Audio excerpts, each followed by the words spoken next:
হেল্পলাইনে আজকের ভিডিওটা থাকছে ফেসবুকের একটি সেটিং সম্পর্কে। ফেসবুকের এই সেটিংটি যদি আপনি করে রাখেন তাহলে আপনি ফেসবুকে যে পোস্টগুলো করেন আজ থেকে সেই পোস্টগুলো কেউ আর শেয়ার করতে পারবে না তাদের টাইমলাইনে। এক কথায় ফেসবুক পোস্ট শেয়ার ডিসেবল করা বা বন্ধ করা, এটা যদি আপনি চান তাহলে আজকের এই ভিডিওটি আপনার জন্য। প্রথমে আপনারা আপনাদের ফেসবুক অফিসিয়াল অ্যাপটি আপডেট করে নেবেন, তাহলে আপনার ফোনটি ফাস্ট হবে, আমার দেখানো ভিডিওর সঙ্গে মিলে যাবে। প্রথমে আমি চলে যাচ্ছি ফেসবুকের অফিসিয়াল অ্যাপে। এরপর ডান পাশে খেয়াল করুন 3 লাইনস, এখানে ক্লিক করবেন।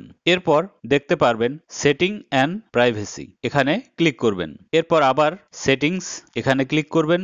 এরপর স্ক্রল করে নিচের দিকে চলে যাবেন, এখানে দেখতে পারবেন পোস্ট, এখানে ক্লিক করবেন। ক্লিক করার পরে এখানে দেখতে পারবেন limit who can see past post, এর ডান পাশে পাবেন ভিউ, এখানে ক্লিক করবেন। ক্লিক করার পরে এরকম ইন্টারফেস আসবে, এখান থেকে লিমিট পাস্ট পোস্ট, এখানে ক্লিক করবেন। আবার নিচের দিকে খেয়াল করুন লিমিট পাস্ট পোস্ট, এখানে ক্লিক করবেন। এরপর আপনি ব্যাকে চলে যাবেন, এখানে আসার পর আরেকটি অপশন পাবেন স্টোরিজ, এখানে ক্লিক করবেন। এরপর এই অপশনটি পেয়ে যাবেন allow other to share your public stories to their own story, এখানে ক্লিক করবেন। একটি ক্লিক করলেই বন্ধ হয়ে যাবে। এরপর ব্যাকে চলে আসবেন, এরপর পেয়ে যাবেন প্রোফাইল অ্যান্ড ট্যাগিং, এখানে ক্লিক করবেন। এখানে ক্লিক করলে এরকম একটি ইন্টারফেস পাবেন allow other to share your post to their story, এর ডান পাশে একটি বাটন পাবেন, এই বাটনে একটি ক্লিক করবেন, এটা বন্ধ হয়ে যাবে। এরপর ব্যাকে চলে যাবেন।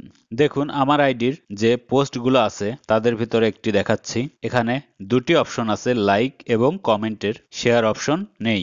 এভাবে আপনি আপনার ফেসবুক পোস্টের শেয়ার অপশন বন্ধ করে দিতে পারবেন। ভিডিওটি ভালো লাগলে অবশ্যই লাইক কমেন্ট দেবেন, শেয়ার করবেন বন্ধুদের মাঝে। আর যারা এখনো আমার চ্যানেলটি সাবস্ক্রাইব করেননি, অনুরোধ রইল সাবস্ক্রাইব করবেন। ভালো থাকবেন, আল্লাহ হাফেজ।